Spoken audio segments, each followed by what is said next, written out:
At the turn of the 20th century, a young reporter, Napoleon Hill, was given an assignment to interview steel magnate Andrew Carnegie, a man who, despite being an immigrant born into poverty, had become one of the wealthiest people in history. During the fabled encounter, Carnegie asked Hill if he would be willing to dedicate his life to unearthing and documenting the secrets of the most successful people to ever live, then to share this formula with the world, to give everyone the opportunity to fulfill their dreams and achieve anything they so desire. The young reporter accepted Carnegie's challenge and began a 25-year journey that would lead him to interview many extraordinary people. In 1937, the results of this quest were immortalized in Think and Grow Rich. In it, Hill showed that those who succeed do so irrespective of their circumstance, that potential is not predicated on age, race, education, gender, finances, or any other perceived disadvantage. It ignited a flame of ambition and helped end the Great Depression. 100 million copies, and 80 years later, this book continues to inspire ordinary people to extraordinary achievement. It is the playbook through which countless entrepreneurs, innovators, and cultural icons unlock their potential, creating an alternate reality of abundance, purpose, and prosperity.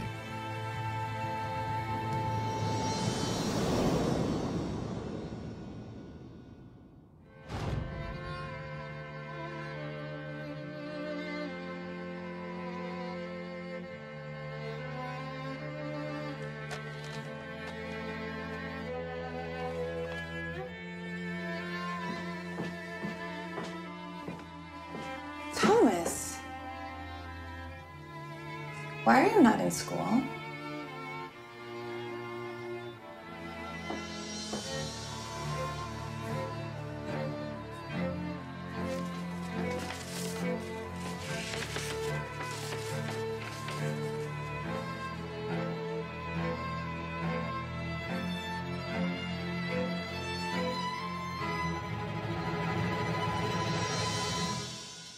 Your son is a genius. This school is too small for him and doesn't have enough good teachers for training him. Please teach him yourself.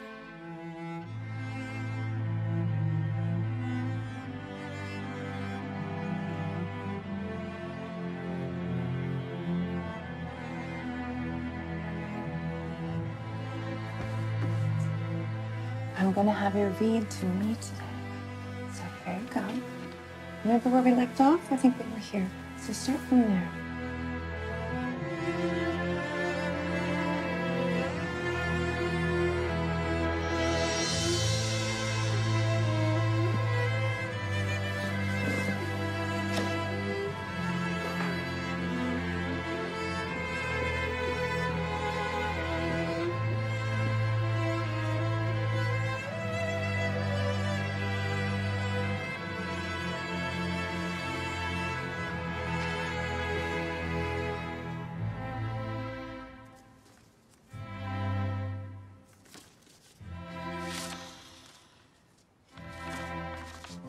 Miss Edison, your son is adult. He is mentally slow and unable to think clearly. We won't let him come to school anymore. Sincerely, Headmaster Jonas Wells.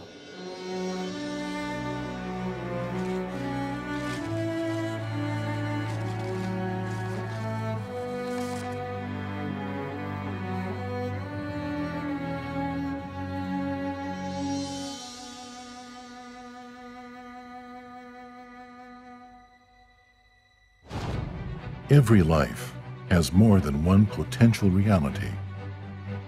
Every life. Could it really be true that the only difference between an ordinary life and the life of extraordinary fulfillment is the way we think?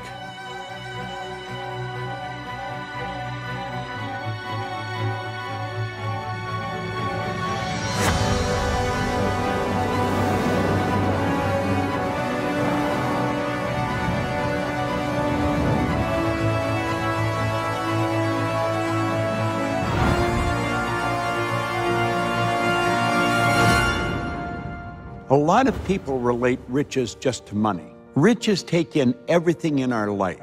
It takes in our health, our relationships, with ourselves, with other people, as well as our ability to earn money.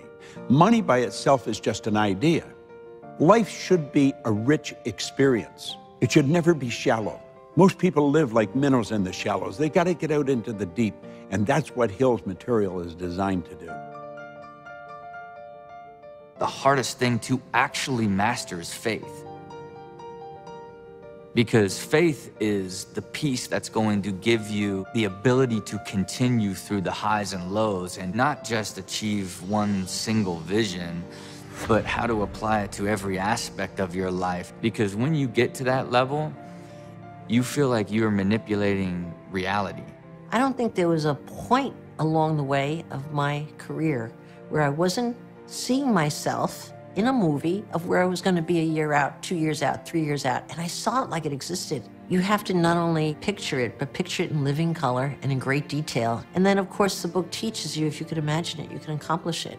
And I found that to be entirely true. If I could imagine it, I always got it. Think and Grow Rich is relevant because we are always going to have to rely, first and foremost, on our thoughts to be able to move anything in our world. So the concept itself is evergreen. It will last the ages. Timeless principles will be with us in 10,000 years. You've got to know them and you've got to practice them. It's that simple. Every one of us has inside of us, it's innate, it's in our DNA, the desire to do something big. One thing I tell people is once you stay with it, stay with it, stay with it long enough, when you break through and you finally make it, there's a release of this unbelievable power and new levels of power you break into just by staying with it. Every adversity carries a seed of a greater good. Because as a blind person myself, I realized, okay, I got me one big seed of adversity here, and I need to find a greater good, a compensating balance. Success is how you feel about yourself when you look in the mirror. It has nothing to do with what the reflection is. It's, are you contributing to society? Do you feel good about who you are and how you live your life? So if you lived a normal life, what is a normal life? 74, 77 years on Earth? Do the calculus. That only equates to 30,000 days on Earth. Time is not running out, but your life is. You've been chosen, place your fingerprints on life, and make a difference right now. That's what it means to be wealthy. To me, Think and Grow Rich are 3 words. Think means the mind, and that you need to use the mind to propel you on the path towards success.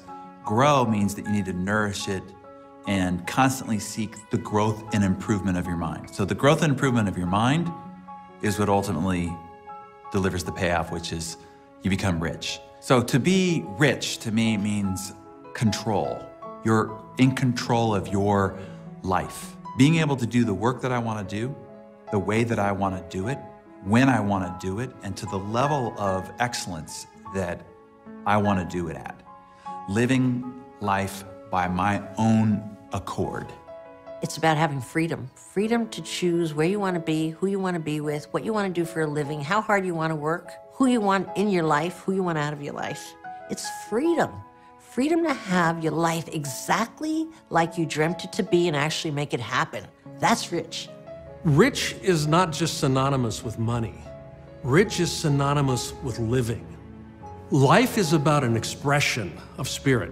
How can I be more artfully expressing who I am fully in a joyous way and accepting life as it comes to me without precondition?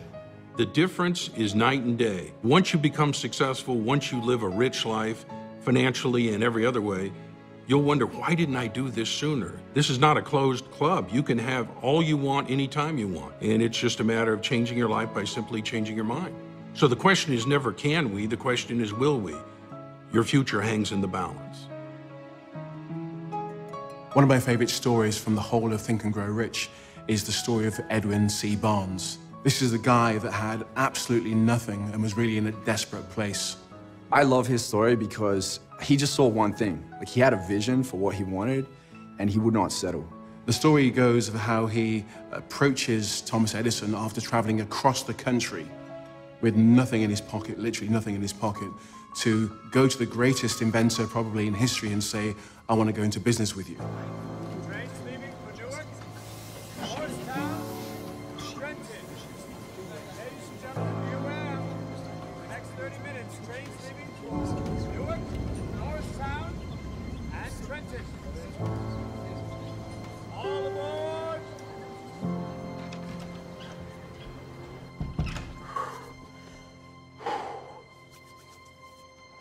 Mr. Edison.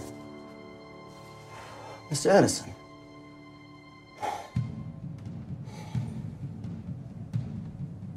Mr. Edison, I'm Edwin C. Barnes, your new partner. Thank you very much, sir. Thank you. How do you do, sir? Yes, how much for a ticket to Orange, New Jersey? $16.40.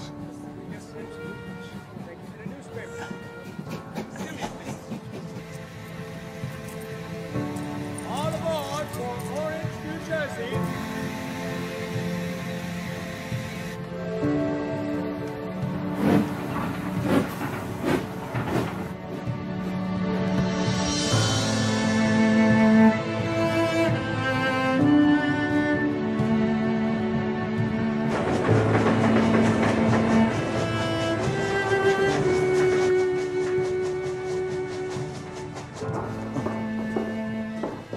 May I help you? Yes, I'm here to meet with Mr. Edison. Do you have an appointment? No, but tell him that Mr. Edwin C. Barnes is here to meet with him and that I said he'll be very glad to have met me. Thank you.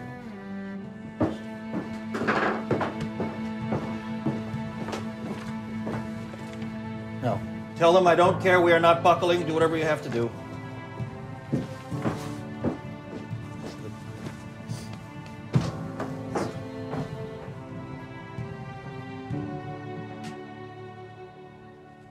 So, you're the man I will be glad to have met, are you? Yes, Mr. Edwin C. Barnes. And what have you invented, Mr. Barnes? Nothing, Mr. Edison. You're not an inventor? No, sir, I'm a businessman. And your aim is? To be your partner in business, sir. You're not looking for a job? Sir, I will take whatever job you have to offer, but my ultimate goal is to be in partnership with Mr. Thomas A. Edison. You seem pretty sure of yourself for a man who hasn't invented anything. I have something far more powerful.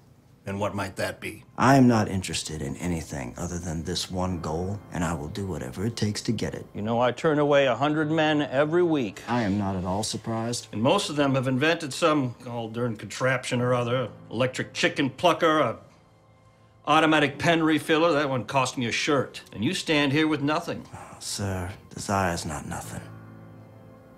I guess not. I have vision. I believe it will come true one day, and I will stick by that, however long and hard the path. I've learned over the years that when a man desires a thing so deeply that he's willing to sacrifice his entire future on a single turn of the wheel just to get it, you should never bet against that man. So where should I start working my way up?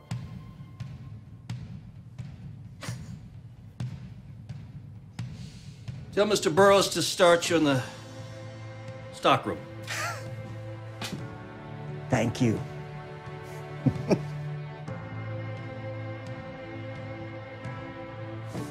No. Demand. No. No market. No. It is not how much it costs, gentlemen. It's how much time and manpower is saved by this dictating machine.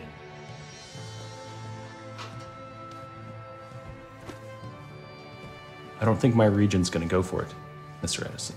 Your region is New York. Besides, it doesn't save manpower, it saves women's time. And secretaries are 10 cents a dance.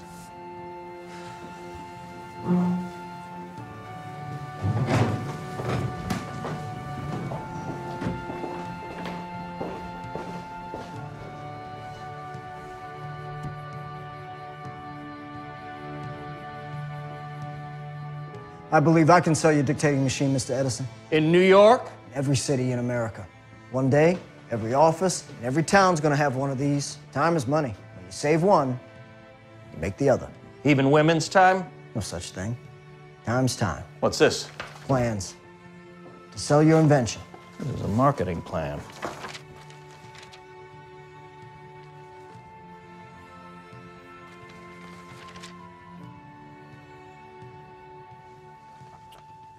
Barnes, I'm giving you the job of head of sales of the Edison dictating machine. For the whole region? For the country. I'll have him draw up a contract. You won't regret it. And you won't be riding any more freight trains. As he had envisioned, Edwin C. Barnes became the business partner of Thomas Edison. Under the slogan "Built by Edison, installed by Barnes," their partnership lasted more than 30 years and made Edwin C. Barnes a very rich man. But more importantly, he proved the power of desire. Patience is such an important commodity to have. Like, most people don't have patience. And that's because they don't have faith. They don't believe that it's going to happen or happen soon enough. And we're in a culture where we want things right now. You gotta be careful with that because that'll destroy you.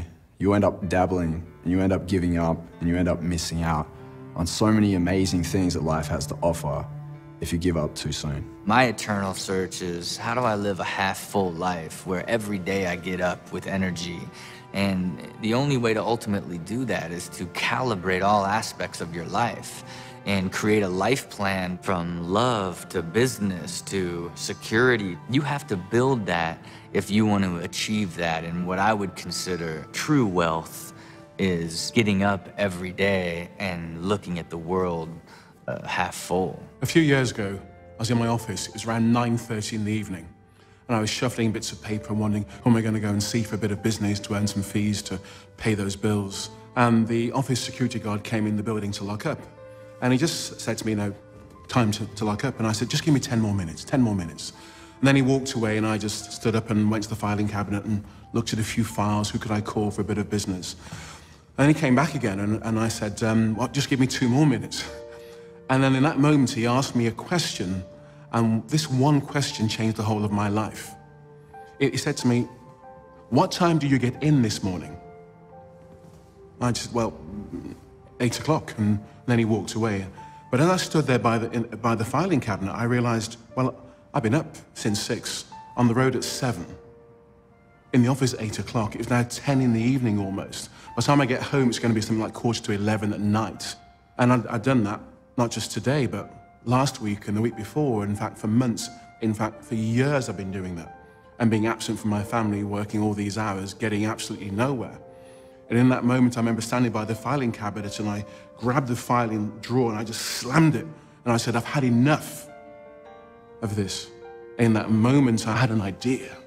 And the idea came through me. The idea said to me, what you need to do to achieve your goals is you have to set daily standards and live by those standards. Set standards from who you are, authentically from yourself, and be that person, just one day at a time. What I did next was I created a sheet that had all my new standards in, you know, how I would take my kids to school in the morning and pick them up from school 3 nights a week, and no more working weekends. That's another rule, another standard.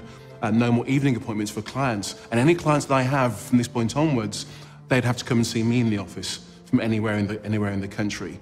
And also I'd go home and I would have meals with my family and I would exercise and train every single day.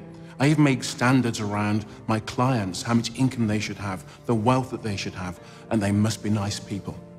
I've got my goals, but unless I'm involved and committed to my life on a daily basis, the only unit of time we really have is today, because we're here today. I was one of the worst producers in the company, although I did the most hours. I was about 1200th in terms of new business results. 3 years later, after my moment, the company's 1600 strong, and I'm 28th in the company working part-time. I'd increased my income by 10 times, working less than half the time that I used to, sticking to these standards and being my authentic self. So my life changed. We had lots of holidays, we bought another home, and we had all the trappings of life. But my real riches came in my relationships with my wife, my children. I became a better son.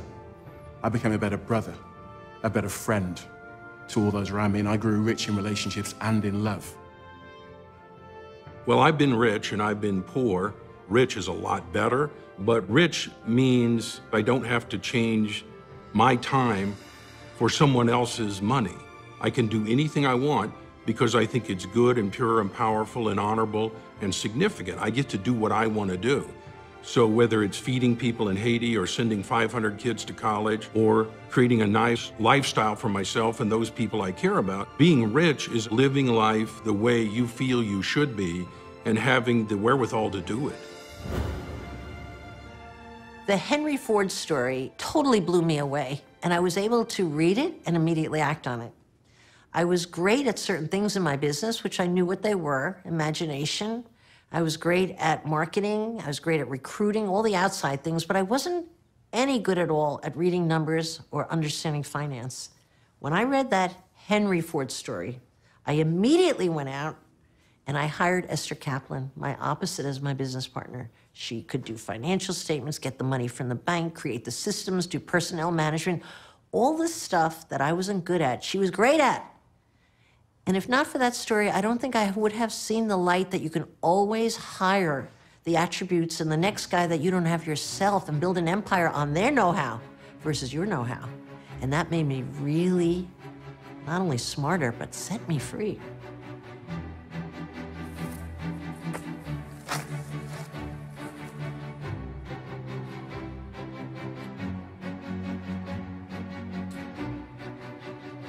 Not merely an ignorant idealist, but an anarchistic enemy of the nation, incapable of thought, cannot see the ignominy. Get me Landers. Did you see it? It's libel. I'm going to sue the Chicago Tribune for $1 million. On this day in 1919, the whole world was watching to see if Henry Ford could prove that his success was not by chance. The only question was, would he succeed? Mr. Ford, is today the day? How does it feel to be the voice of the common man? Mr. Ford, what do you think, Mr. Ford? Your Honor, since the case for libel rests on the determination as to whether what the Chicago Tribune printed was true or not, defense would like to call Henry Ford to the stand for a demonstration as to whether or not he is an ignorant man. Very well, Mr. Ford, you will take the stand.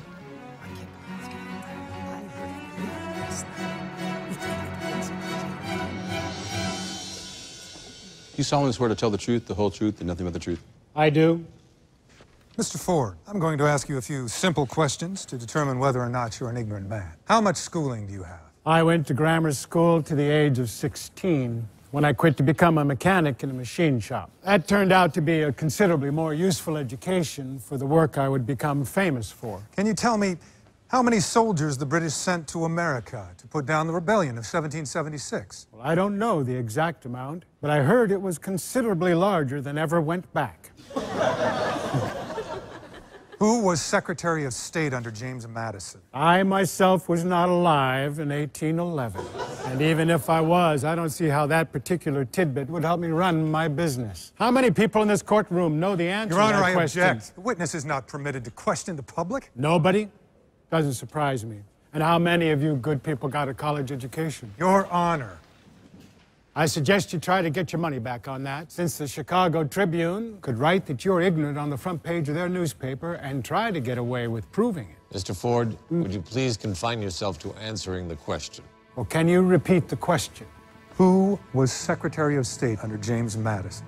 Well, I can answer that at once. The answer is, I do not know. Off the record, Judge, you know the answer to that one. Off the record, no. And you got at least 2 college degrees. I have 3 university degrees. Well, it seems like a pretty silly way to measure intelligence. I can maybe save us all a little time here, gentlemen. As you know, I am one of the most successful manufacturers in this country. Folks drive my cars in every city in America, and they outnumber all the other types of cars by a big margin. I raised the wages of my workers to $5 per day. Ever heard of anybody else doing that?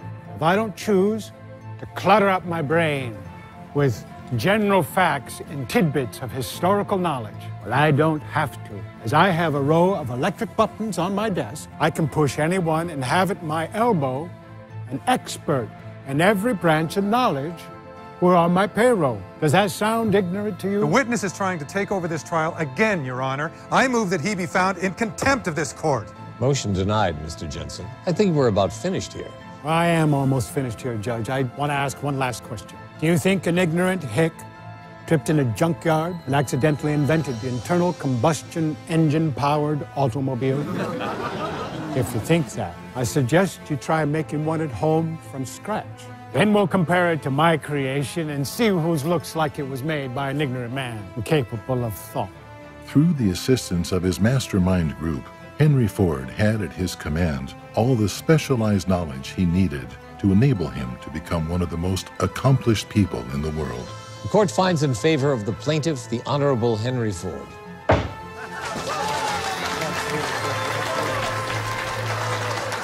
I drive one of your automobiles myself, Mr. Ford. Damn fine piece of machinery.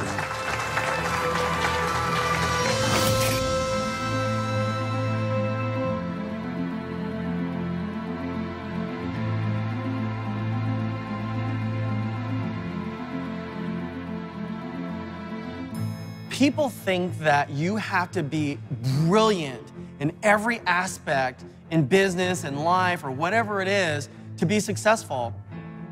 I believe that we all have strengths and we all have weaknesses, but you really need to foster your strengths, whatever your weaknesses are, that you surround yourself with those types of people.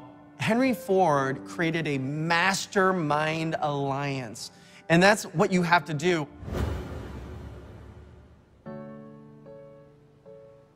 Everything we see in the world that was created by man was first created in his mind.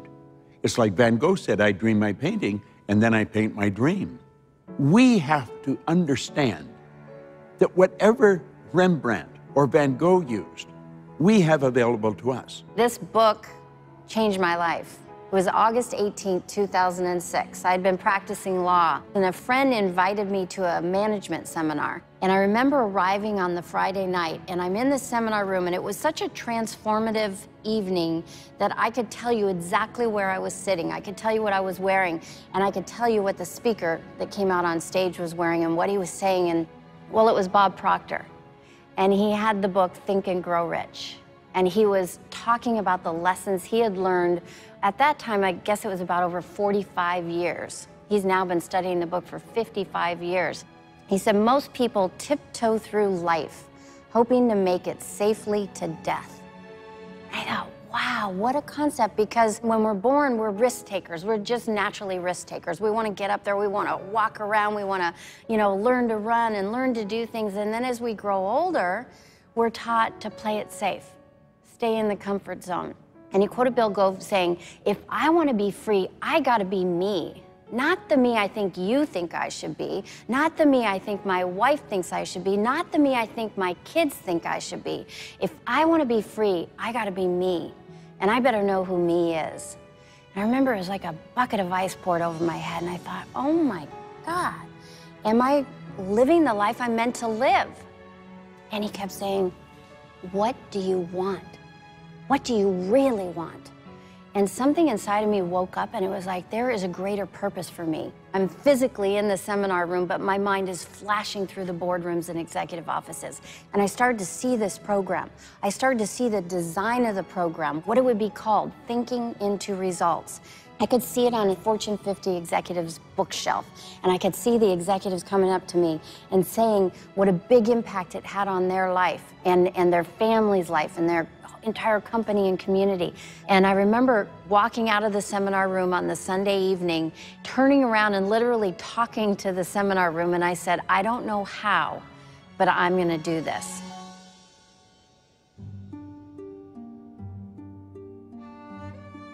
Babe Ruth, everybody knows he had the record for the most home runs, but he also did well in the strikeouts.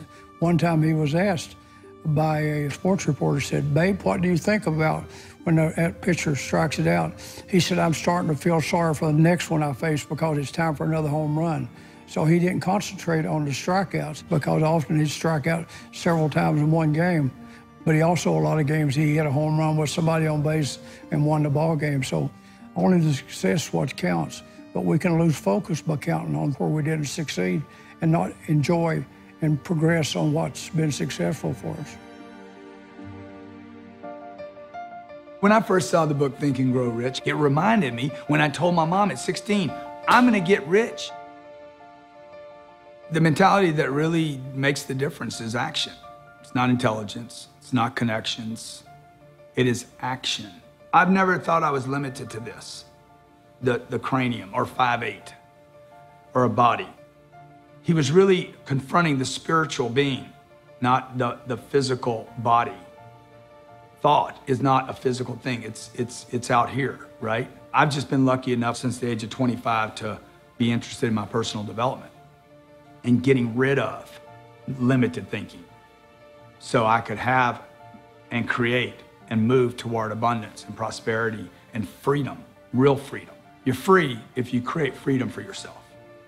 And that first starts with the ability to think freely. So people always ask me, is there a way to change a negative thought to a positive thought? And the answer is no. You're out of luck. You can't do that. The only way you can change a negative thought is with a positive affirmation, when you say your goals out loud. So that moment I have a negative thought, I say my goals out loud, and then the negative thought goes away. Mary Kim Titla, who is the National Executive Director of United National Indian Tribal Youth, she and I have worked together with Native youth now for 20 years. And a few years ago, she said, would you come and speak to my son Bear's 8th grade football team? Because they're getting killed, they're getting demoralized. They lost 48-0 yesterday, they lost 38-0 last week, 28-10 the week before, it keeps getting worse. I said, sure, and I drove down, it's about an hour and a half. It's literally the land of Geronimo. That's where he's from. And I simply said to them, you know, you're in 8th grade, but I'm going to tell you something that will help you the rest of your lives that is just as important and just as true for you as it is for NFL players, which is the only thing you have to do right now is to use all of your focus and bring all of your passion. It may sound simple. That's all you have to do for the next 2 hours, because there's so many players that have more speed, more talent, more physical ability that never make it in the NFL because they never learned that. For the next 2 hours, I challenge you to do that. In the first 11 plays, and I have witnesses to this, they scored 3 touchdowns.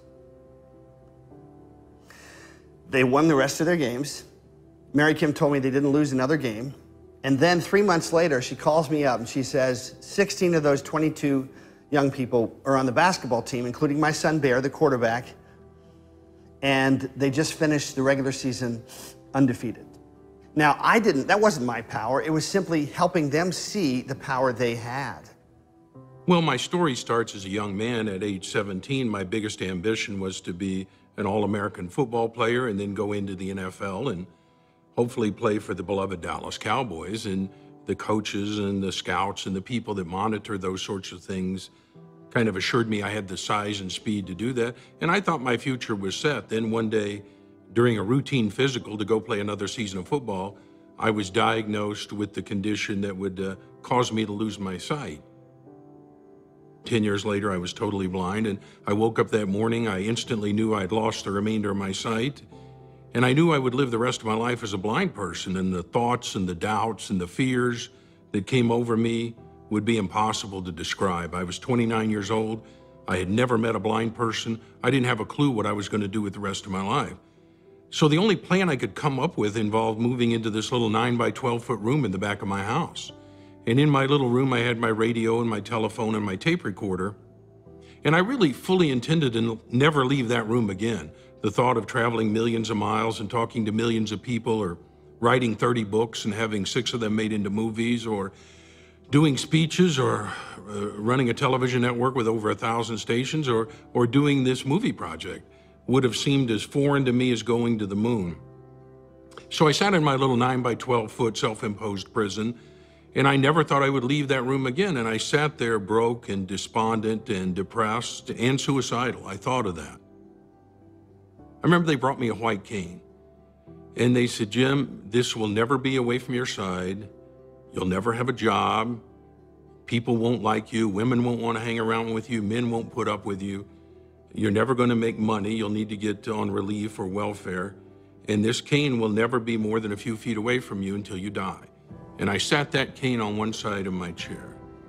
And on the other side of my chair were tapes that people had given me of Think and Grow Rich and other great books. And I realized there's not much I can do sitting in this little room, broke and scared. I can't even get out of this little room, but I can think. And the whole world changed because I changed my life when I changed my mind. Sitting in that little room, Because on one side was the white cane, and on the other side was a voice telling me pure, powerful, positive possibility. And I realized somebody's lying to me. And I figured I'd rather die believing in possibility than live believing that we're all here to be poor.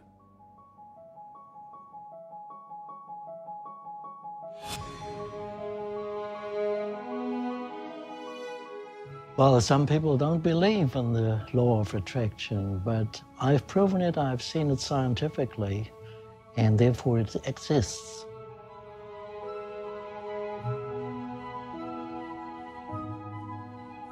Some people ask me, as a scientist, can thoughts really change the world? Can they really create things? Yes, of course, thoughts can really impact reality. As we have shown in our water research, you can even change your physical body. We have believed for a long time that water is able to store information. Then we came across a method which is a simple dark field microscope. And with this dark field microscope, we take photographs from drops of water. The drops are placed on a glass plate. Then the water evaporates. You expect probably on this glass plate a random picture, but this isn't a random picture. The structure in this picture depends on the information which has been in the water. So basically it depends on what the water has experienced in the past. And then we impact thoughts, special thoughts. For example, please build a center, you drop. The experimenter influences the pictures we see. A person does not touch the water. The water is in a syringe, and if you have your strong thoughts enough, then we see after evaporating that a center is built in this drop. This is a transition from the spiritual to the physical world. And in this transition, we pass the state of form. Thoughts are feelings. You have good thoughts or you have bad thoughts. And for example, if you have a shock, if you have a bad emotion, then you will see that afterwards, all the drops you made are not the same as before. These drops are totally changed. These drops are really unstructured. You realize that you are what you think, and you create your surrounding as you are. And I think this is the most important thought.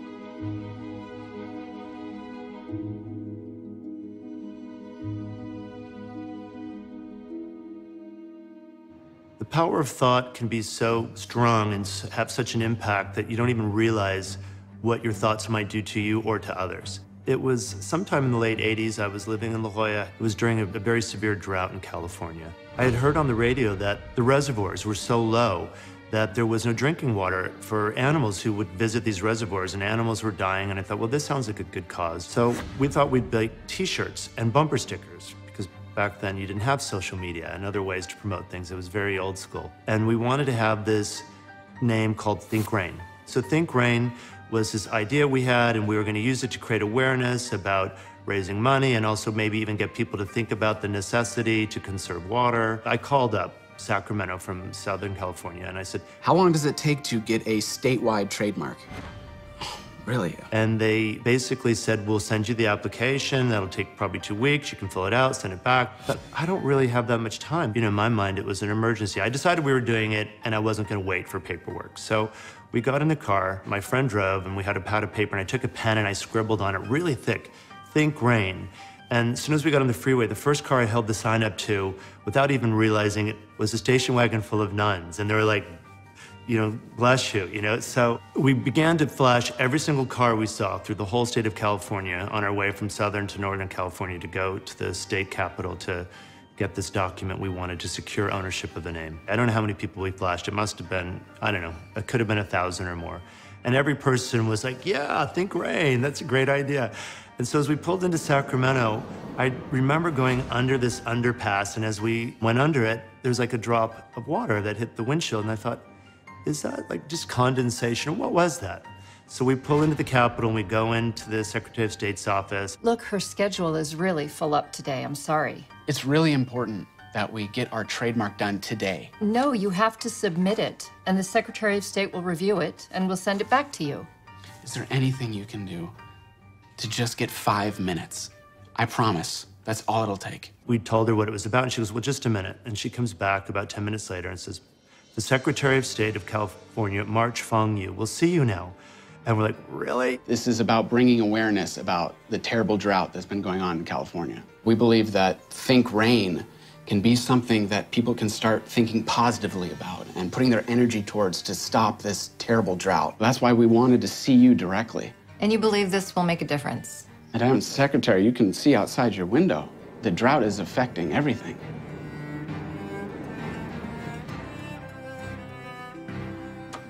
Emma, can you bring the stamp in, please?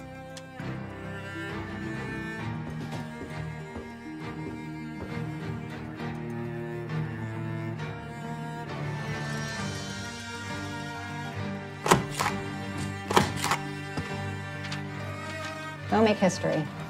Wow, thank you so much. Thanks. My pleasure. And we left and we got in the car and we started driving home. And as we drove home, it began to rain. And it rained. And it rained.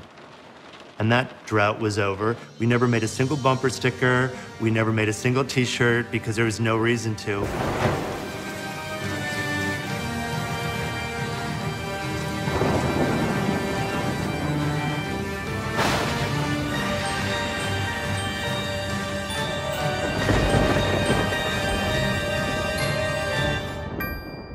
Once you say, yes, I'm going to do that, and you make that definite decision, the world starts to change because your mind, the greatest gift we've ever been given, will start looking for ways to make your dream come true instead of looking for excuses, which is how you live until you have a definiteness of purpose. For as long as I can remember, I've been an athlete. When I wasn't training, I was reading about it. When I wasn't reading about it, I was thinking about it. It was my life. In fact, my nickname was Janine the Machine because that embodied the sort of person I was. Well, I found myself as a member of the Australian ski team, and my goal was to represent my country at the Olympics, to really put Australia on the map as a force to be reckoned with. That was my dream, and nothing was going to stop me. Then on one warm autumn day, I set out on a training bike ride with my fellow teammates.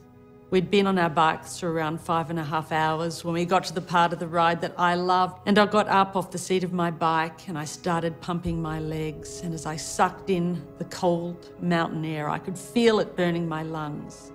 And I looked up to see the sun shining in my face, and then everything went black. My body was consumed with pain.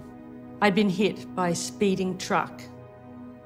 I'd broken my neck and my back in 6 places, 5 ribs on my left side, my right collarbone, my right arm. My head was cut open across the front, lifted back, exposing the skull underneath. I had internal injuries and I had massive blood loss.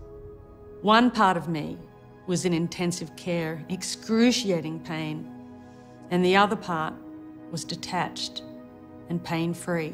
I spent 10 days between dimensions, and I was given a choice to stay in this spiritual dimension or to return to my broken body. After 10 days, I opened my eyes to find myself back in my body, and the journey had begun. I spent 6 months flat on my back in the spinal ward, and when I left, it was a very different person from the one that had come in. I had a body that didn't function. I was in a wheelchair. I couldn't move my legs. I had no feeling from the waist down. And they told me that if I did walk again, it would be with calipers and a walking frame. I can remember my doctor saying to me, "What are you going to do when you get home?" And I said, "I'm going to the Olympics." And she looked at me and said, in a matter-of-fact way, "Janine, you're never going to be able to do the things you did before." And that was my rock bottom. And the only way that I was going to move forward was to let go of the life that I thought I was supposed to have. And when I made that decision, my whole life changed. I realized that even with my broken body, Janine the machine was still alive. Sometime after that, I was sitting outside in my wheelchair in my plaster body cast, and an aeroplane flew overhead. And I looked up and I thought to myself, okay, if I can't walk, then maybe I can fly. That moment changed my life. In my plaster body cast and a pair of baggy overalls that my mother bought me, my friend and my mother drove me out to the local airport, and they lifted me into a light aircraft for the first time. Everybody thought I was crazy. And I remember sitting in the cockpit and wondering how on earth would I ever be able to do this? But I had a dream. And the instructor that was next to me took off and allowed me to fly that day with my hands. And I thought to myself, I can do this. I am going to learn how to fly. There was something burning so strongly inside me that nothing could stop me. A burning desire is an inner candle, an inner flame that can never be extinguished. And no matter what may go before you, come hell or high water, you are going to bet your existence on this burning desire. And if the cynics come, and the doubters come, and the negative, toxic people come, you will use their cynicism, you will use their doubt to propel you forward. Arguably, one of the most impactful, inspiring stories and profiles in my book, Think and Grow Rich, A Black Choice, centers on Mary McLeod Bethune, when she started what is now Bethune-Cookman College. You go back to the mid to the late 1920s, and here's a black woman who had never been president of anything. I mean, she had never been executive director. She had never been first in her class. But what did she have? She had a dream.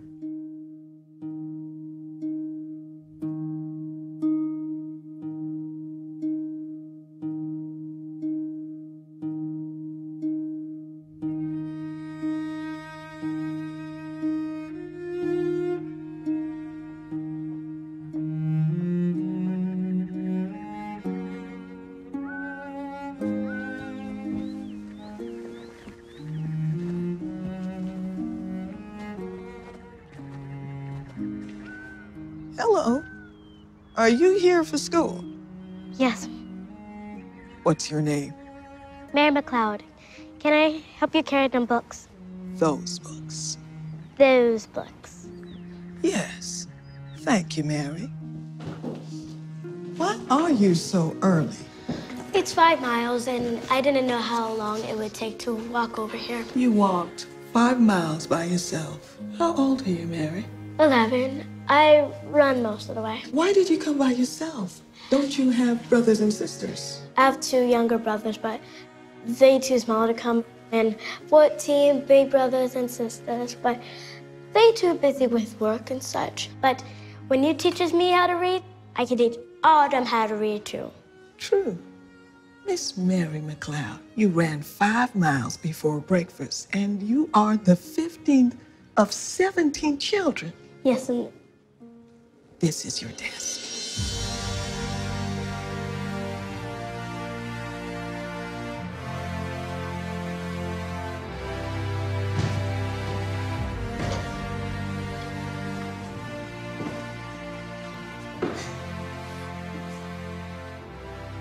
And this is your first book.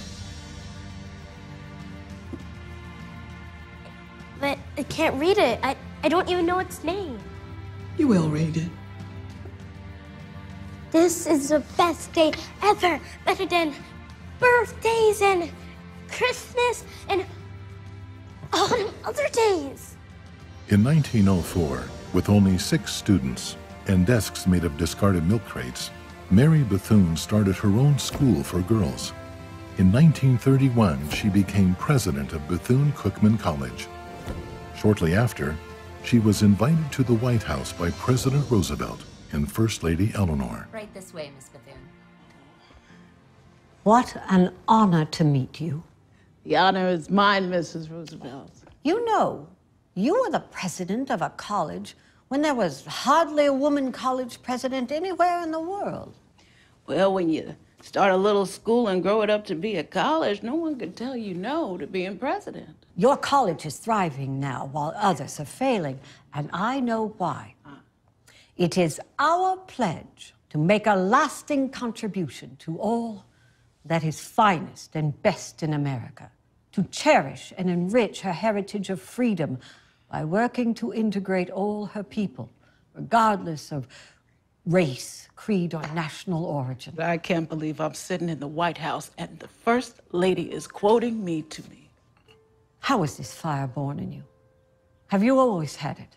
Well, when I was a little girl, I went with Mama to deliver laundry to a white lady's house, and I picked a book up and the child snatched it away. "You can't read," she said. And I decided that that was the only difference between white and black folks, was that white folks could read. My whole life was based on that. God bless that little brat, wherever she may be.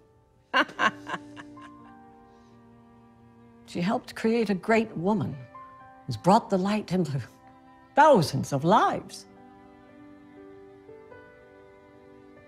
I'm going to the National Convention of Women in Florida. I've asked to be seated next to you on the platform. Oh, Mrs. Roosevelt, you know it's against the law in the state of Florida for white and black folks to sit next to each other. I know. I'd like to see the officer with the gumption to try and arrest the two of us. Yeah, that would be a whole heap of gumption at that. Yes, a whole heap. President Roosevelt is ready to meet Mrs. Bethune now. Oh my, oh my. Christmas and birthdays all rolled into one.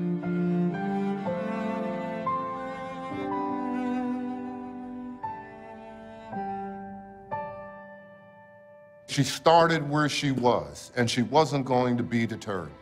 Now, when you look at Bethune-Cookman College, they have close to 20,000 notable alumni across the country, and it all started because here is a woman who refused to let go of her dreams. One of the standout things that I notice about all these successful people that I've interviewed is that they are willing to master whatever industry or whatever craft they are going into. They don't dabble, they don't just do a little bit here, a little bit there. They have that one thing and they focus and they go all in. They're on a relentless pursuit to make their dreams happen. The toughest thing to understand is, what do you want to master? And the earlier you can decide that, the better off you will ever be, because that means you're only going to get better and better and better with time. So I look back on my journey and I received a lot of great advice. But the best advice that I would give would be, if you want to be, do. I love that piece of advice because it's simple, it's direct, it's to the point, and it's why I'm a success. I wanted to be a podcaster, so I had to do podcasting. If you want to be a writer, you have to write. If you want to be in music, you have to sing. I mean, it's just that simple, and people try to complicate things. They try to put all these barriers and struggles in front of them that shouldn't really exist. The reality is, if you want to be something, just wake up and do that thing. Put in those 10,000 hours. Now that I've interviewed over 1,400 entrepreneurs, I'm getting pretty close to my 10,000 hours. But if I look back at hour 10, I was really, really bad. If I look back at hour 100, I was okay. If I look back at hour 1,000, I was getting good. And that's the process. So if you want to be X, do X. It's really that simple of a process. Dreams are the spark plugs of the spirit. Imagination enables you to really think, imagine, decide on what you'd like to do with your life. You know, Napoleon Hill said that everything begins as a piece of energy. Everything around you right now, in your life, you've created. So change what's up here, and you'll change what's out there in the world. If you want to inspire the world, follow your dreams. If you don't want to inspire people, don't follow your dreams. It's so valuable and important to chase those dreams. Whether you actually achieve them or not is irrelevant. It's the pursuit of you going after what you were born to do is what inspires other people. And it inspires yourself more than anything else in that pursuit. Most people look at what success can give them, and that's what they obsess over, rather than obsessing over what it would actually take to get the success. And I think that's probably the clearest line between those that actually achieve it and those that don't. Probably the biggest obstacle that any individual has to overcome is mindset. You know, the words, the pictures, and images going through our mind at any given time. There are two people that we find over the course of our life. Number one, the individual who sees exactly what he or she wants. And number two, the individual who only sees the obstacle that blocks him or her from getting what they want. When you're pursuing someone in an attempt to win their affection, to become their significant other, you try to think of all these ways, all these creative things that you can do, really just utilizing any way possible to get their attention, to get them to become yours. You can do that with all areas of your life. You can do that with anything that you have a desire for, taking all your resources and putting it into that to make it yours. Being rich is being fulfilled in all areas of your life. It's doing what you love, it's growing, it's affection. When I focused on what I loved, helping others, and doing the things that I was great at, the rest came with money, growth, love, and love is what pushes you further. I found out that love has influenced me to do things that I never thought are possible. When you're in love, you have power beyond belief to achieve great things. And that can be love for a person, or love for a creative endeavor, or even having passion for a business that you yourself create. Napoleon Hill talks about how we should always be open for opportunities, looking for things that can help us to enhance and further our goals. And one of the things that you could do to help boost that is to start saying yes more. It's one of my favorite topics, saying yes more. The Australians call it a bias for yes, the Spanish call it sí a todo. Buddhists call it living in the current of life. I call it saying yes more. Saying yes to invitations, saying yes to parties, saying yes to emotions, saying yes to potential business opportunities.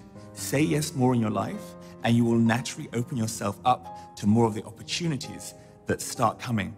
See, I think every human being can live up to their fullest potential. They don't live because of fears. They don't believe that they can do this. And my advice is, if a kid like me living in slums can sit here and give this interview, and they have a lot more to start than I ever had in my life, why can't they do this? It's easy. Just believe in yourself. You can be and do and have anything in your life if you decide to do that.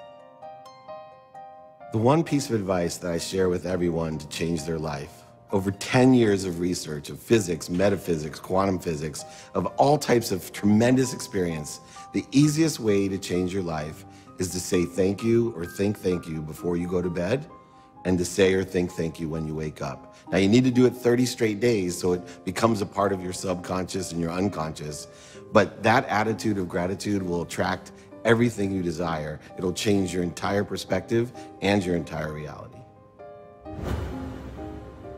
Each and every one of us are where we are today because of the choices we've made before today.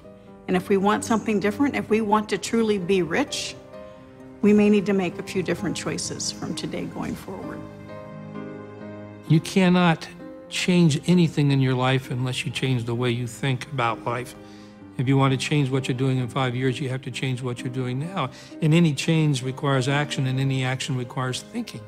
So you have to assess yourself and decide what you're going to do and what direction you're going to go. And then you can take those thoughts and change them into action, and it'll eventually allow you to change your life.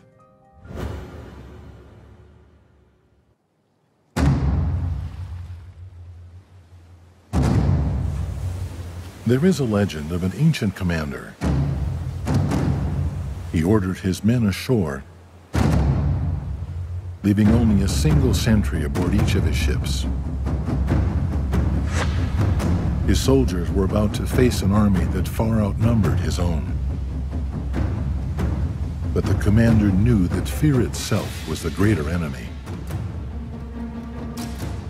It was his belief in their courage that inspired him to act, that inspired him to remove even the possibility of retreat.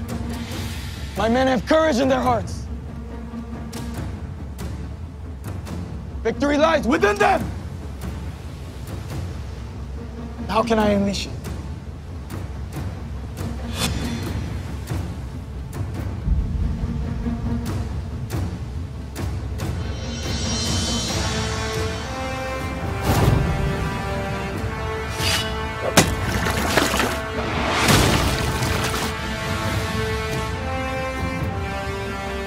Burn the ships! Burn them all!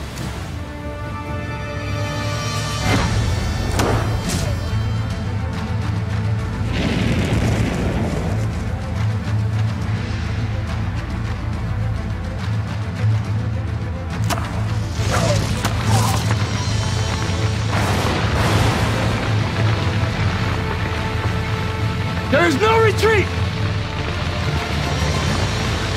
We will not leave these shores alive! Unless we win! We either triumph or we perish!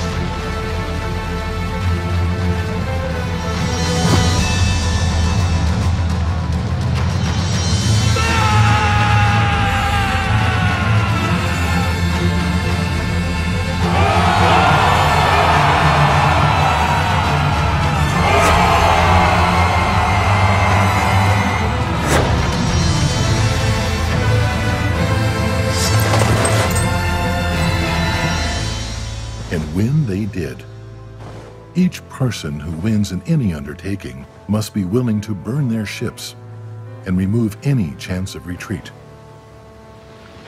This is essential to succeed.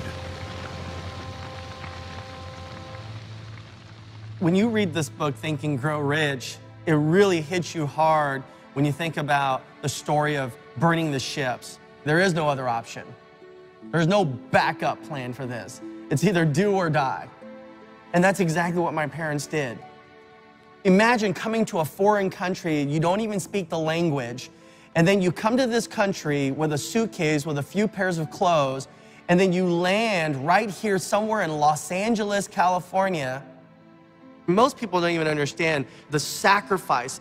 They leave everything behind, and we would sit there and ask our parents why they work so hard, why they work 2, 3 jobs. They're always on call. You know, they had pagers, and some of the millennial this day and age don't even know what pagers are. Now, I remember my mother always saying to me that we did not come to this country to screw up this opportunity. When I first started in business, I needed money. I couldn't help other people until I could help myself first, right? I mean, I had to make sure that I put food on the table, that I had a roof over my head, that I actually had a vehicle that would be able to take me from point A to B. And even that was a big deal because I had a car. I had a 1967 Volkswagen Bug, you know, and oftentimes I was can you just get me to point B? And I would be sweating going from point A to point B because my car didn't even have an air conditioner in it. And even to roll down the window, it took 2 hands to do it. I mean, literally, I put one hand on the window, one would go on the little, the handle to roll down the window, and I would roll down the window like this, because if I just did this, that window went slamming into the door panel, and it would take 2 hands, people on both sides of the window trying to push it back up. And so I wanted a nice car, you know, and you see all these people that have nice cars, and I always wanted to know, what is it like to have a nice car? Maybe Think and Grow Rich means to buy the nice cars. Well, I got the nice cars, and then I thought, well, maybe Think and Grow Rich means to have a beautiful home. And so I went and got a nice house. And it's a beautiful home, and my family's there. I've got so many people that I know that have a lot of money, but they're not that happy. And then I've got a lot of people that they don't have a lot of money and they're also unhappy. So what does it take? Is money gonna make people happy? I mean, money can certainly make people, make their lives somewhat easier, but I'm not quite sure if it'll make people happy. And so thinking and growing rich, I think what it means at the end of the day is to be happy, in every aspect of your life. I was 46, thinking I'm made for life, and the universe said, no, you're not. We're going to make you start again. I was quite wealthy, I'd been successful, and I got mixed up in a shopping centre development that went terribly wrong. And we borrowed $1 million, interest rates went to 22%, and I'm faced with an interest bill of $2,000 a week. I got no money, I've got 3 young kids, I got a house mortgage, and I was facing bankruptcy. Napoleon Hill says, the defining moment can be the darkest day in your life. And once you know that, it's a bit easier. You need to take the focus off how bad it is for me to what can I do to change it. I wrote a plan and I started doing something. But I had this urge to share what I'd learnt with other people. And that led me to write a book called Making Money Made Simple. And I wrote the book and nobody wanted it. I couldn't find a publisher. But I kept going and eventually I found a little publisher who said he would publish it if I bore the risk. So I did that, and that book became the biggest bestseller in Australia's history. For me, it was faith that pulled me through. It is not a book that you read once. You literally have to use it as a tool and read it every single year for the rest of your life, because you have to master the principles, not just know what they are. Because if they don't all holistically work together, you actually won't achieve anything. You'll be spinning your wheels in different principles and not fully understand what it actually means to achieve that sixth sense. Because when you get to that level, you really believe that you are creating your entire existence because you have mastered all of the steps that allow you to not just achieve one single vision, but how to apply it to every aspect of your life to create a reality, and I would say very few people ever get to that stage or fully even understand that that's even possible. There's no secret to success. If there is a secret to success, it's just that. There is no secret. When it comes to wealth, when it comes to prosperity, when it comes to abundance, it has nothing to do with race. It has nothing to do with gender, who your parents are, your level of education. But it has everything to do with the desire, and it has everything to do with faith, and it has everything to do with right mental attitude. Anything the mind can conceive and believe it can achieve. I have people continually coming up and saying, I just have a difficult time believing I can do this or that or whatever. When I set a new goal, I have difficulty believing I can do it. You come to believe. You don't start out with belief. I don't start out with belief. When I set a goal, I don't believe I can do it. Intellectually, I know I can do it. But in my heart, no. So you know what I do? I just keep repeating it. I keep repeating it over and over and over again. I turn it into a song.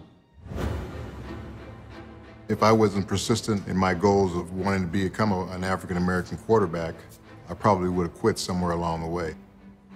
African-Americans weren't really thought of as quarterbacks, as leaders, as faces of franchises, as guys who could think and make decisions. And everywhere along the way where people told me I couldn't, I just had to prove that I could. I got to a level in college where I was the Pac-8 Player of the Year. I was the most valuable player in the Rose Bowl, a game that I had always dreamed of playing in as a young kid. And then I felt like I was going to get my opportunity to maybe play in the National Football League, which was my dream. But I was constantly told throughout the process of the draft that I was going to be changed and my position was going to be either a wide receiver or a defensive back. So that's where I had to make a huge decision in my life. What am I going to do? Am I going to take this NFL opportunity at a position that I didn't love, that I'd never played before? Or do I want to go and play in Canada, a country I've never been to, a style of play that I had never played before, but they were going to give me the chance to play quarterback. I'm having a great career up there. You know, we're winning championships. I'm winning MVP awards. But in the back of my mind is, how good a player am I? Could I play with the best? So that's one of the things that motivated me to come back to the National Football League, was to see how I measured up against the best players in the world. And I answered a lot of those questions, and I answered a lot of that doubt by being able to come back and play at a high level. The status that I was able to achieve as an African-American man at that position gave motivation to a generation of young players that could look to me, look to some other guys that played during my era. I helped make a difference at a position where there was a lot of stereotypes, as I talked about, and racism in certain areas. And now that I've finished the game, one of my big motivations is to help others by using the status that I've achieved and using the platform that I've been able to gain by doing that.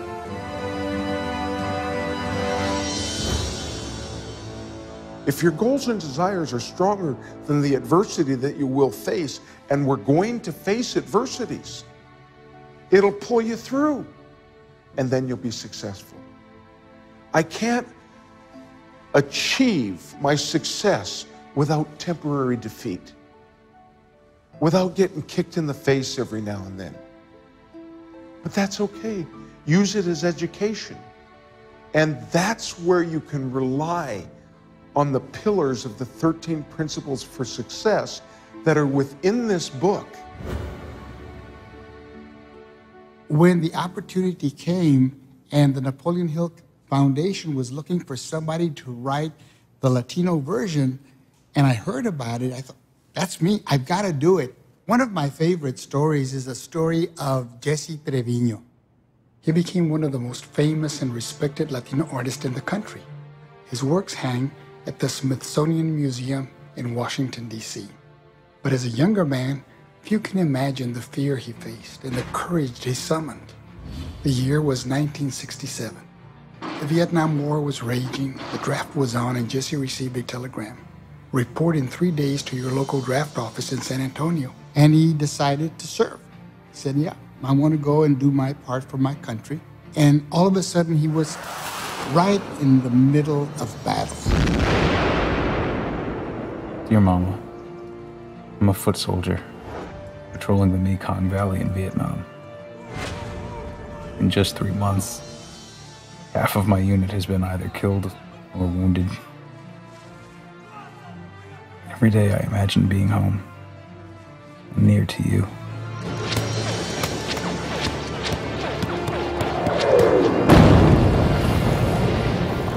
So much pain in a place that is so beautiful.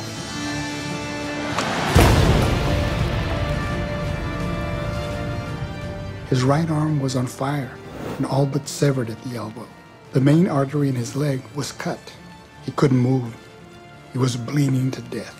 Private First Class Jesse Trevino survived, thanks to the quick action of his buddies, who dragged him to a helicopter and flew him to a MASH field hospital. They patched him up and saved his life. He almost lost his leg. He had shrapnel all over his body. But he did lose his right hand. Now he was an artist, and his painting hand was gone. 2 years passed. His wounds were healing, but his heart grew deep with despair. He agonized over the idea of what he could paint, or if he could. Then one day a thought, like a spark of light out of the darkness. If I learned to paint all over again, with my left hand, I'll paint the things that I love the most. My family and my neighborhood. He took classes with beginning artists. He painted murals of the horrors of war. He even got his master's degree. Then he made the biggest discovery of all. The talent and knowledge needed to paint was in his mind, in his heart, not in his hand. And it had been there all along. With his left hand, he became one of the most successful artists in the United States and in the world. Today, as he talks about that experience, he feels that if that had not happened to him, he would not have been able to be the artist that he became, because it gave him a stronger determination. He said, I am going to do it no matter what.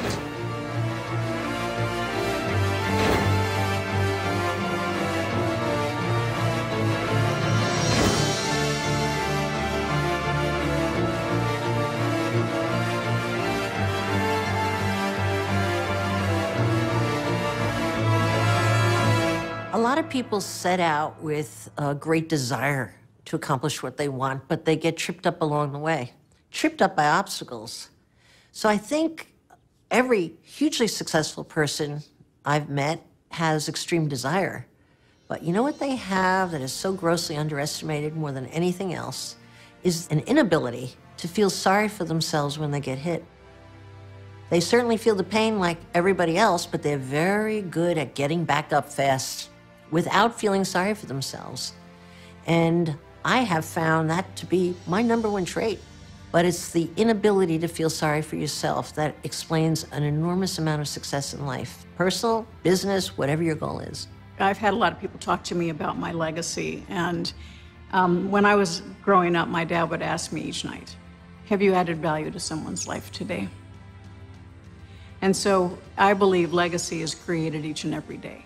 As individuals, if we add value to other people's lives, then our legacy is there, because they will remember us having added value to their lives. It's never been on my bucket list to be a celebrity. In the last few years, I've realized that by becoming more of a celebrity and being out there, I can impact more lives by sharing the information that I've learned through my many years of experience.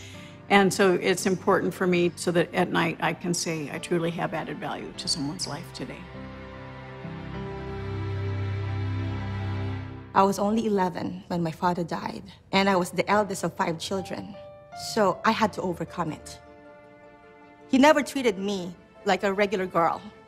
He never stopped me from doing anything. I remember that some of my friends would say, don't do that, only boys can do that. My father never stopped me from doing anything. The legacy I wanted to leave behind is the continuation of what my father gave me, the belief that there are no boundaries to what you want to achieve in life. You see, a seed was planted in my mind before my father passed away. His encouragement and belief in me is like the water, and the harvest is the legacy I'm leaving behind. You set your mind into something, you focus on it, you make it happen. I believe it's extremely important to know our why and to know our purpose throughout every stage or season of life, and it could change and evolve. When I was a kid, all I cared about was being a great athlete and being the best that I could be. At the time, I actually wanted to be better than everyone else. My vision and my purpose, my legacy was to be the best. But I felt angry still. I felt unfulfilled. I felt like something was missing. And I didn't understand until later in my 20s where I was like, it's because I'm selfish. It's because I'm only thinking about me, and I want me to be highlighted as the best and everyone else to be second place. And as I started to realize that my life is about service, it's about giving, it's about serving others, that's when I started to achieve my goals and not feel empty inside. When our inner world evolves, our outer world evolves, and things start coming to us in a natural flow in life. My current legacy is to inspire 100 million people to show them how to make a full-time living doing what they love. The Marconi story, to me, was inspiring because oftentimes people thought I was crazy, too. Hearing Marconi's story was like, maybe I'm not the one that didn't belong. Maybe I actually might be exceptional.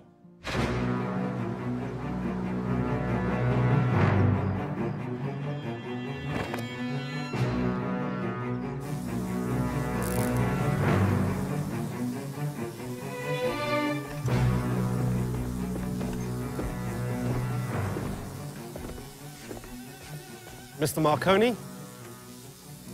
Sir? Yes, I'm busy at the moment. Mr. Marconi, we respectfully request that you come with us, sir.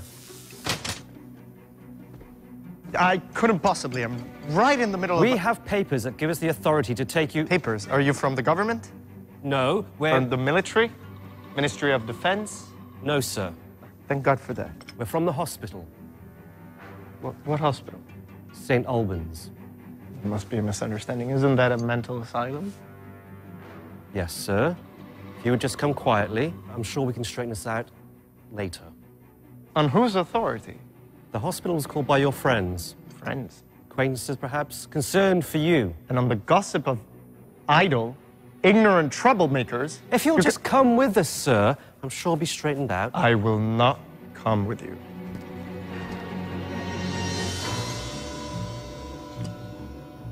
This is insane. As you say, sir. We have a straitjacket in the carriage, but we don't want to be forced to use it. It's for your own good, sir. I'm sure.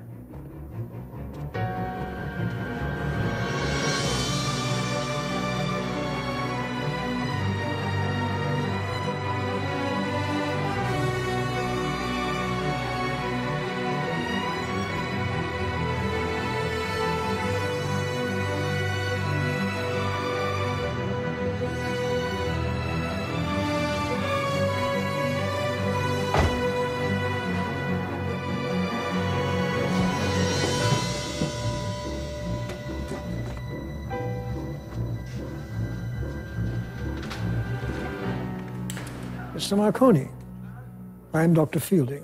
Finally, an intelligent person, hopefully. Do you know why you are here? I assumed I said too much at a dinner party after a glass or two of champagne, talked about things people don't understand. Your friends are concerned about you, and I must say, so am I. Friends? You claim to be able to send and receive human voices through the air. Yes.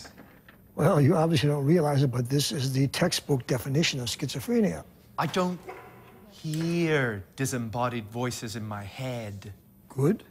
I send voices through the air from one device to another by way of invisible waves. And this is less delusional, how exactly? It's less delusional because it's true. That has not been my experience. Your experience is it's the thing of the past. And you? I'm a thing of the future. You interest me. I'm happy for you that you have a patient that interests you. For my own part, I have been forcibly removed from my home and my work. I've been stripped of my clothes, given an ice bath, dressed in prison pajamas, and my only crime was to be a little too smart for the smart set in London. Now, if allowed to return to my workshop, I can demonstrate these things, preferably in my own clothes.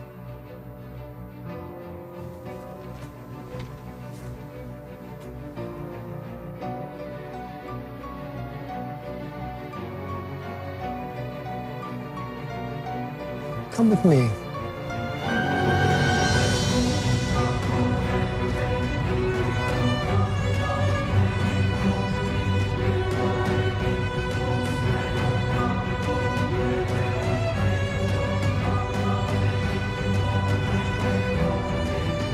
"13 years later, Guglielmo Marconi won the Nobel Prize in Physics in 1909 at the age of 34. He is now universally recognized as the inventor of the radio. Marconi understood the power of a new idea. So one of my biggest defeats came 2 months after I launched. All of a sudden I saw that my statistics for my podcast were way, way down. Like at first I thought it might be a mistake, and I kind of double-checked the phone, I refreshed my browser, I actually even wrote an email to support of the media host company, and I said, "Are your stats working?" And they said, "Oh yeah, we're working fine, no problem." And I said, wow, so this could be the beginning of the end. And I was really down, and I was thinking, do I list my microphone on Craigslist? Like, am I gonna pack it up? Am I really gonna sell everything and try something different and admit defeats? Fired up my computer and saw an email from a listener. And he started off by introducing himself as a military veteran, so I had that connection with him right away because we both served in Iraq. And he was telling me about his struggles coming back and about the struggles he had with PTSD. And then he went on to say how that morning he was particularly down in the dumps. He had recently broken up with his girlfriend, and he just really felt by himself, like nobody cared. He went for a long walk, really kind of considering what it would look like if he committed suicide, like if he ended his own life. Kind of out of the blue, had his phone with him, plugged in his earbuds and turned on my podcast. My voice came on, a little over-enthusiastic, which I tend to do sometimes. But he said he needed it. Like, he needed that kind of positive outlook. By the end of that episode, which was 25 minutes in length, his mindset had completely shifted. He went from somebody who was only looking for the negatives in life, and by the way, finding the negatives, because that's what he was looking for, to saying it really can't get much worse, so why not just hope that it starts to get better? And that was essentially the theme and the message that that podcast episode was focused on. You could just see that by the end of the email, he was really excited and fired up about what his next step was going to be. Like, I remember finishing that email and saying, wow, like, if my podcast can positively impact somebody in this way, even if it's just one person, why am I so concerned about not having the huge numbers that I had when I first launched? And that was 4 years ago. That was over 1,400 episodes ago. That was over 40 million listens ago. So I'm really glad that I didn't pack it in. One of my favorite all-time stories of Think and Grow Rich is the Charles Schwab story. It's about succeeding with what you already have. And it reminds me of an interview. I had an opportunity to sit down with Steve Wozniak. Now, you probably know him from Apple Computers with Steve Jobs. And I asked him, I says, how did you and Steve have so much success in your life? And he looked at me and said, we succeeded with what we already had. I go, what are you talking about? He said, when microchips came out, they were so expensive, we could only afford one chip. He goes, Jobs sold his Volkswagen, I sold my calculator, we pooled our money to buy one chip. He goes, but Hewlett-Packard was rich. They had all the money of God. They could go from point A to point B using 20 chips where we simply couldn't afford it. So I'd pull away 5 and configure it to work. And then I'd pull away 5 and get it to work. Till finally, I could go from point A to point B using our one chip. He goes, look, we weren't trying to be cool or innovative or slick. We could only afford one chip. But by embracing that as an opportunity, I found the shortest, cleanest path. And by doing so, changed the way people do personal computing for the rest of the world, for the rest of their life. What are you sitting on right now that looks like the greatest challenge, but it might just be the greatest blessing in disguise? My mentor was a guy named Dennis Waitley in the speaking profession. Dennis wrote the foreword to my very first book, and I was on a speaking tour with he and Dr. Robert Schuller, and they twisted my arm into writing my first book. And I always had that cane folded up in my suitcase when I traveled. I never used it, but that white cane, I kept it, and then Dennis Waitley, 40 years later, on his 80th birthday, came to an event I was doing in San Diego. I brought him up on stage and I gave it to him, and on his 80th birthday, he was going to climb Mount Kilimanjaro. And he said, I'll accept your gift with your permission. I'll leave this on top of Mount Kilimanjaro. If you'll promise when you're 80, you'll go get it back. And that's where my cane is. 3 feet from gold. And that story always reminded me that at all times I could just be 3 feet from gold. It could be the next meeting, the next turn, the next chance encounter. That really propelled me and pushed me through some of those dark moments. You're always potentially just 3 feet from gold. There was a man named Darby who was caught by gold fever in 1850.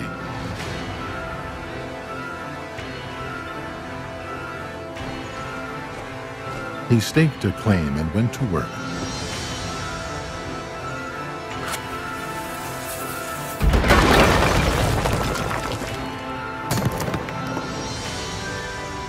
After weeks of labor, he was rewarded.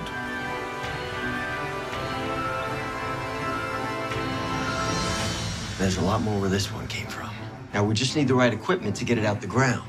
Now, everybody who puts in will get an equal share out. Everybody. The first ore was shipped to a smelter. The return showed promise that they had one of the richest mines in Colorado. A few more cars of that ore would clear the debts. Then would come the big killing and profits. Down went the pickaxes. Up went the hopes of Darby and his investors. Then something happened. The vein of gold ore disappeared. They persevered, desperately trying to pick up the vein again. But to no avail.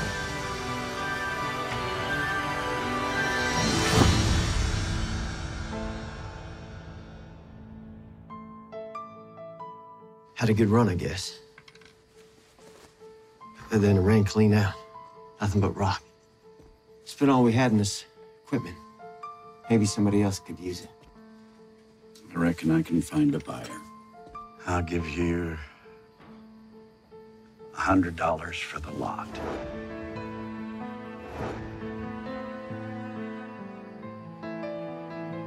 Okay.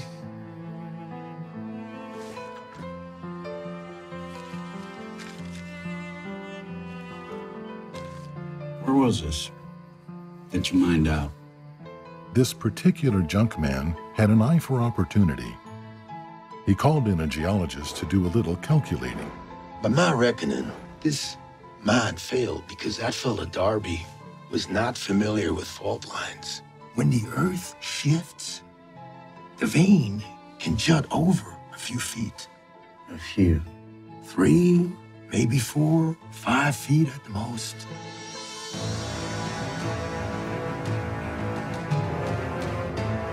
That is exactly where it was found.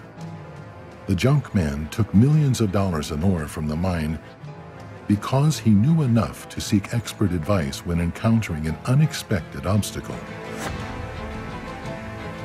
He struck gold just 3 feet from where Darby gave up.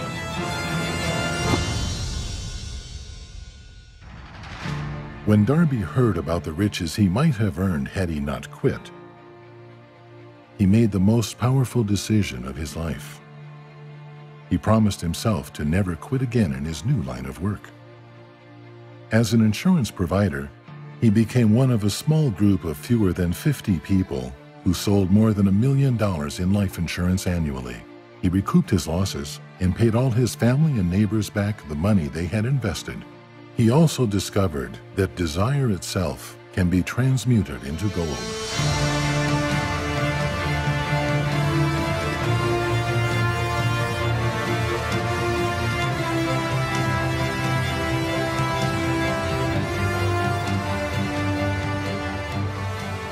Surround yourself with people who are going to be there to bolster you while you build your self-confidence.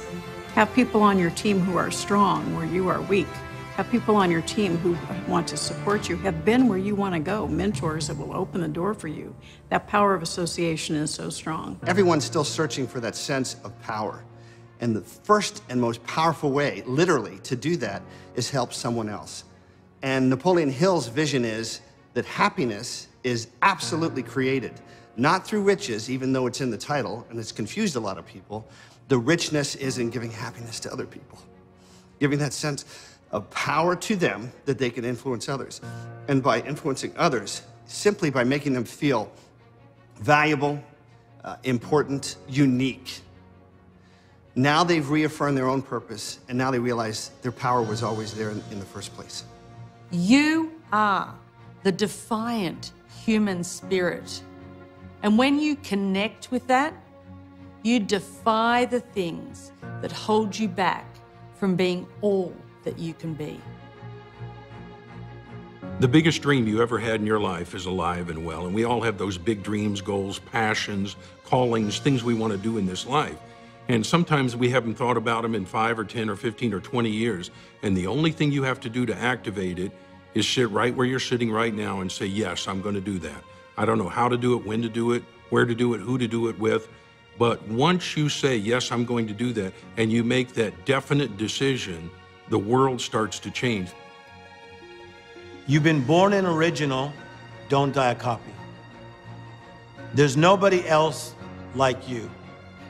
There's only one person that walks like you, has your handprints. Nobody has eyes like you. Don't be a discount version of yourself.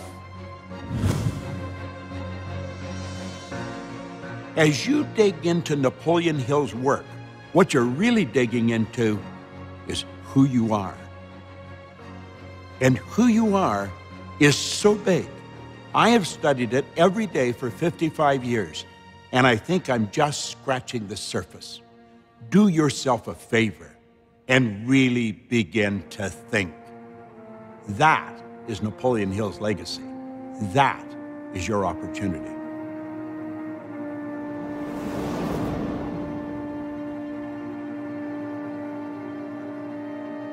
Cherish your visions and your dreams, as they are the children of your soul. the blueprints of your ultimate achievements.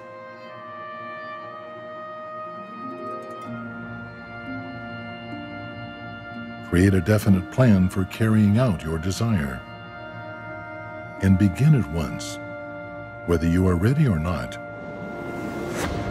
to put this plan into action. Every adversity, every failure, every heartache carries with it the seed of an equal or greater benefit. Do not wait. The time will never be just right. Start where you stand and work with whatever tools you may have, and better tools will be found as you go along.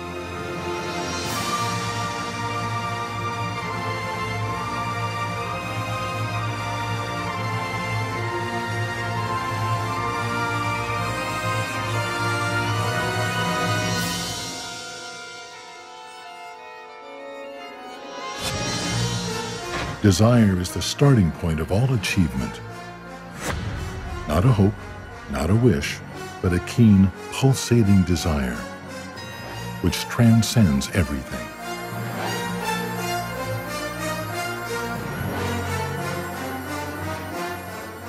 The oak sleeps in the acorn. The bird waits in the egg. And in the highest vision of the soul, a waking angel stirs. Dreams are the seedlings of reality.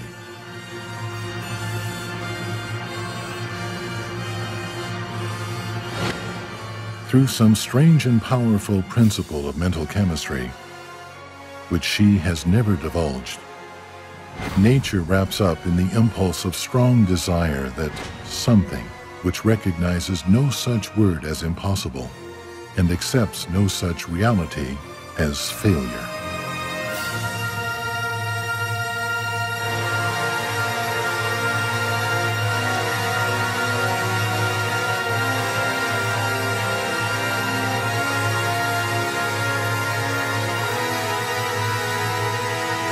Whatever the mind can conceive and believe, it can achieve.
Focus in two things in life, and the rest will come by itself. It's on growing, and everyday growing in any aspect of your life, and the other is contributing. Every time that you contribute to another or you contribute to this world, you will learn and you will grow, and that's the best advice I can give. Life is what you make it, and your thoughts make you. So whatever you think about and the desires that you have in your heart, if you believe it, you can get it. For anybody that's actually looking to change themselves or their condition, whatever it is, that using the principles that Napoleon has written out for us as this blueprint. You can take these, implement them within your lives, and it's it's personal achievement at its finest, at its most basic element. And these things, if you just apply them to your lives, just a little series of daily disciplines, you'll have a dramatic impact over all aspects of your life.